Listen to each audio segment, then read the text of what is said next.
Hello guys मोर अन्य এটা ভিডিওলৈ মই আপোনালোকক স্বাগতম জনাইছো আৰু লগতে আজি এই ভিডিওটো আপোনালোকে শেষলৈকে চাই থাকিব বুলি মই আশা ৰাখিছো আৰু আপোনালোকে জানে মই একদিন আপোনালোকৰ মাজত ভিডিও দিব পৰা নাই কাৰণ মই বিশেষ কাম এটাত মই বিজি আছিলো সেইবাবে মই একদিন ভিডিও আনিব পৰা নাই গতিকে আজি ভাবিলো ভিডিও এটা আপোনালোকৰ মাজতে আহক আমি যে ভিডিওটো আৰম্ভ কৰো আৰু ভিডিওটো আৰম্ভ কৰাৰ আগতে মই কথা এটা কৈ থওঁ আপোনালোকে যদি চেনেলটো নতুনকৈ ভিজিট কৰিছে আৰু ফাৰ্মিঙৰ ক্ষেত্ৰত যদি আগ্ৰহী তেতিয়া হলে চেনেলটো সাবস্ক্ৰাইব কৰি দিব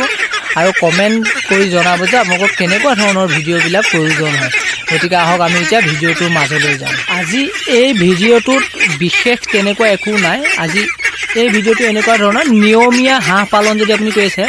নিয়মীয়াভাৱে আপোনালোকে কেনেকুৱা ধৰণৰ কামখিনি কৰিব পাৰে ধৰক আপোনালোকৰ হাঁহৰ পোৱালি কিছুমান আপোনালোকক দেখা দিয়ে যে ডাঙৰ নহয় দুমাহৰলৈকে মোৰো কিছুমান ডাঙৰ হোৱা নাই মই সেইবাবে কিছুমান ঔষধ খুৱাই আছো আৰু সেই মেডিচিনখিনি ভিডিও মই আপোনালোকৰ মাজত দি থৈছো আপোনালোকে দেখিছেই কিন্তু আজি মানে এনেকুৱা ধৰণৰ কিছুমান কথা আলোচনা কৰিম যিখিনি কথা ধৰক কিছুমানে নাজানে আৰু কিছুমানে প্ৰায় সংখ্যকে জানে সেই কথাটো হ'ল আপোনালোকে যদি হাঁহ পালন কৰি আছে তেতিয়াহ'লে আপোনালোকে প্ৰথম কথাটো জনা উচিত যে 0 পৰা 10-15 দিনলৈকে হাঁহৰ ব্ৰুডিং পদ্ধতিটো আপোনালোকে কেনেধৰণে কৰিছে মানে নিয়মীয়াভাৱে আপোনালোকে টাইম টু টাইম আপোনালোকে কৰিছে নাই ব্ৰুডিঙৰ ওপৰত প্ৰথম অৱস্থাত একদম সম্পূৰ্ণ গুৰুত্ব দিব লাগে আৰু আপোনালোকে সদায় ঘৰটো যিটো হাঁহৰ ঘৰ হয় সেই ঘৰটো প্ৰথম অৱস্থাত আপোনালোকে সদায় চাফ চিকুণ কৰি ৰাখিব লাগে আৰু সিহঁতৰ মেডিচিনখিনি টাইম মতে যিটো টাইমত আপুনি খুৱাইছে ধৰক ৰাতিপুৱা 9টাত খুৱাইছে তাৰপিছত দুপৰীয়া 1টাত খুৱাইছে আৰু আবেলি 5টাত খুৱাইছে ঠিক সেইটো সময়ে বাছি লওক আপুনি আৰু যিটো এতিয়া আপুনি ধৰক দানা খুৱাই আছে সেই দানাটো প্ৰথম অৱস্থাৰ কথাখিনি কৈছোঁ মই সেই দানাটো আপুনি সেই তেনেধৰণে একদম সময়মতে সিহঁতক দানা খুৱাওক দানা খুৱাই হ'ল আপোনাৰ এমাহ 1.5 মাহ গুচি গ'ল এতিয়া আপুনি কি কৰিব পানীত উলিয়াব বিচাৰিছে সিহঁতক পাখি গজি গৈছে অলপ আৰু সিহঁতক এতিয়া আপুনি পানীত নমাব খুজিছে আৰু পানীত নমাব খোজাৰ লগে লগে আপুনি কেইটামান কথা মনত ৰাখিব আপুনি সিহঁতক ভাবিছে যে মই ডাঙৰ হৈ গ'ল মই মেডিচিন সিহঁতক এতিয়া নোখোৱালেও হ'ব এইটো নহয় সিহঁতি যদি ডাঙৰ হোৱা নাই তেতিয়াহ'লে আপুনি সিহঁতক চৰাই আনি পেলাই সিহঁতক যিটো আপুনি মেডিচিন ইউজ কৰিছে ধৰক ৰেভিপ্লেক্স আৰু গ্ৰভিপ্লেক্স সিহঁতক শক্তি পাবৰ কাৰণে যিটো খুৱায় আপুনি যদি সেইটো খুৱাইছে তেতিয়াহ'লে সিহঁতক চৰাই আনি সিহঁতক পানীৰ লগতে হওক বা কেইটামান দানাৰ লগতে হওক সিহঁতক খুৱাই দিয়ক তেনেকৈ ধৰণে আপুনি খুৱাওক আৰু যেতিয়াই আপুনি পানীত উলিয়াব পাৰিলে তেতিয়াই আপুনি দিনটোত দুবাৰকৈ সিহঁতক চৰাই দিয়ক আৰু মাজৰ অৱস্থা যিটো আপুনি 1টা বা 1.5টা মানত সিহঁতক দানা খুৱাই দিয়ক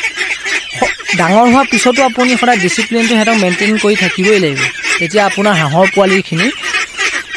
ডাঙৰ হোৱাত একোৱে প্ৰব্লেম নিদিয়ে আপোনাৰ 3 মাহত আপুনি ধৰক আধা কেজি ওপৰত পাব 1 কেজি ধুনীয়াকৈ হ'ব আপোনাৰ 3 মাহত হাঁহৰ পোৱালি যদি আপুনি ব্ৰুডিঙৰ পৰা ধৰি একদম ডাঙৰ হোৱালৈকে আপুনি ধুনীয়াকৈ নিয়মীয়াকৈ আপুনি বস্তুখিনি কৰি আছে সিহঁতৰ মাজত তেতিয়াহ'লে আপুনি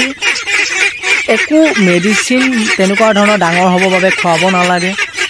আৰু ইমান কষ্ট সিহঁতৰ লগত কৰিব নালাগে আপোনাৰ হাঁহখিনিয়ে ধুনীয়া ফলাফল তেতিয়া আপোনাক দিব যদি আপুনি প্ৰথম অৱস্থাতেই আপুনি কষ্ট নকৰে তেতিয়াহ'লে কিন্তু সেই ফলাফলটো আপুনি নাপায় হাঁহক কৰিবলগীয়া প্ৰত্যেকটো কাম আপুনি হাঁহক সময়মতে কৰক বোলে আজি আপোনাৰ টাইম নহ'ল আপুনি আগতে 2টাত খুৱাইছিলে এতিয়া টাইম নহ'ল কাৰণে আপুনি 5টা বজাত দানা দিছে বা মেডিচিন খুৱাইছে তেনেকুৱা নকৰিব বা বেলেগ এঘৰক কৈ যাওক বা বেলেগ ওচৰ আপোনাৰ পৰিয়ালৰ কোনোবা এজনক কৈ যাওক যে মোৰ হাঁহকেইটাক আজি এনেকৈ তই কৰি দিবি তেনেকুৱা কৰি যাওক নহ'লে আপুনি যদি আপোনাৰ টাইম আছে তেতিয়াহ'লে আপুনি সদায় কৰি যাওক গতিকে আপোনালোকক মই আগতেও এইখিনি কথা কৈছোঁ তথাপিও মই আজি বহুত দিন ভিডিঅ' দিয়া নাই বাবে মই আজি এইখিনি কথা আৰম্ভ কৰি পেলাই মই আপোনালোকৰ মাজলৈ ভিডিঅ'টো দিছোঁ আৰু কাইলৈ এটা আপোনালোকৰ মাজলৈ ইণ্টাৰেষ্টিং ভিডিঅ' আহিব যিটো ভিডিঅ'ত আপোনালোকে গম পাব যে হাঁহ পোৱালি পালন কৰি কেনেকুৱাকৈ আপোনালোকে কৰিব লাগে আৰু কি ধৰণে কৰিলে আপোনালোকে বেছি লাভৱান হ'ব আৰু কিমান পোৱালি আনি পেলাই আপোনালোকে কৰিলে লাভৱান হ'ব সেইখিনিৰ ওপৰত মই কাইলৈ ক'ম আৰু গোটেই গঁৰালটো পানীৰ ওপৰত আপোনালোকে বনালে কেনেকুৱা হয় তাৰপিছত ধৰক পানীত নবনাই খালী জেগাত বনালে কেনেকুৱা হয় তেনেকুৱা ওপৰত আপোনালোকৰ ভিডিঅ'টো কাইলৈ মই দিম। মানে বাংলাদেশৰ যেনেকৈ ধৰণে পদ্ধতিৰে বনাই হাঁহৰ ঘৰবিলাক বা ফাৰ্মবিলাক তেনেকুৱা তাত কথাখিনি সেইটো কথাকে মই কাইলৈ মই এইটো ভিডিঅ'ত জনাম। কাইলৈ ভিডিঅ'ত যদি আপোনালোকে যদি নতুনকৈ চেনেলটো ভিজিট কৰিছে তেতিয়াহ'লে চেনেলটো ছাবস্ক্ৰাইব কৰি লাইক এটা কৰি থ'ব আৰু নটিফিকেশ্যন অল কৰি থ'ব, যাতে মই এনেধৰণৰ ভিডিঅ'বিলাক দি থাকিলে আপোনালোকে সোনকালে পায়।